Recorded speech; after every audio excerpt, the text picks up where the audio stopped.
जय गुरुदेव। बाबा जय गुरुदेव ने फरमाया, जय गुरुदेव वचनमाला। भजन कर लो। मैं किसी को साधु नहीं बनाता, मैं तो यह कहता हूँ कि अपने घर गृहस्थी में रहो, बाल बच्चों की सेवा करो, सब आपस में प्यार मोहब्बत से रहो, एक दूसरे के काम आओ।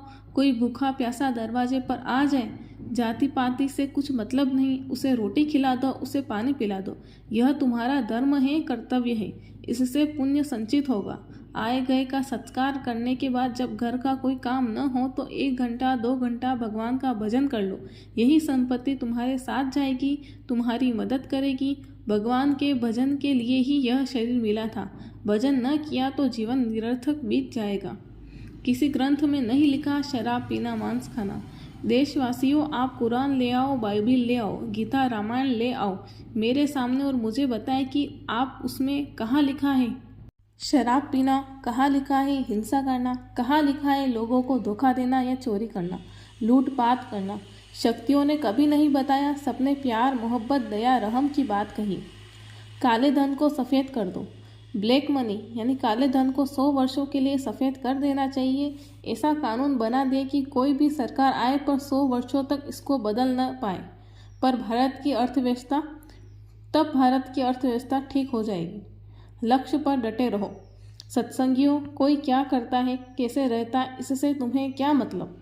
व्यंग तानाकशों, इधर उधर की झूठी सच्ची बातों से अपने आप को बचाते हुए अपने लक्ष्य पर डटे रहो।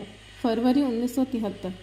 भजन नहीं करोगे तो डूब जाओगे। नामदान जो दिया गया है उठाकर घर में रख दो बक्से में, तो इसलिए नहीं, भजन करने के लिए नामदान दिया जाता है। तो भजन करो, उससे संसारी तकलीफें भी कम हो जाएगी और निजी अपना फ़ायदा, अपनी सूरत, अपनी जीवात्मा का लाभ है तो बाहर से भी लाभ और अंदर से भी। भजन नहीं करोगे तो उधर से भी डूब जाओगे और इधर से भी डूब जाओगे। अकथनीय महिमा संतों की। संतों की महिमा किसी से भी गाई नहीं जा सकती, इसका अंत ही नहीं है। न देवता न अवतार कोई वर्णन कर नहीं पा सके और न कोई कर पाएगा। फिर भी उनके स्वभाव का कुछ वर्णन यह किया जाता है। बहुत से जीव, पशु पक्षी, कीटाणु 84 लाख योनियों में कैसे फंसे हैं, उनको बीच से ही मनुष्य योनि कैसे मिल जाती है, वह सुनिए।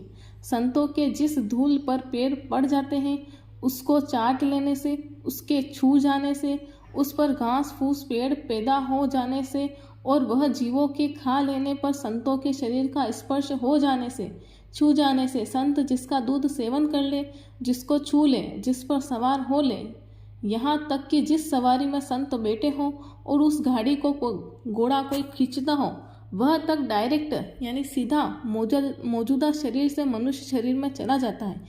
यह है संतों का स्वभाव। जैसे अग्नि का स्वभाव जला देना, भस्म कर देना, पानी का स्वभाव गला देना, हवा का स्वभाव सुखा देना और मिट्टी का स्वभाव मिटा देना है, तो संतों के शरीर का उपरोक्त स्वभाव है।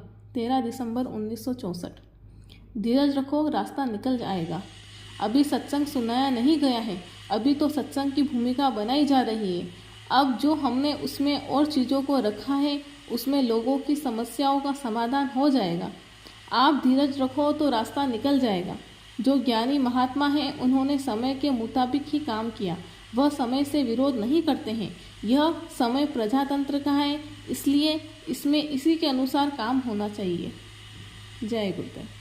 परमार्थ के 3 जतन, सुमिरन, साधन और भजन। नाम पकड़ी के चढ़े गगन, खुल जावे तब दिव्य नयन। जय गुरुदेव।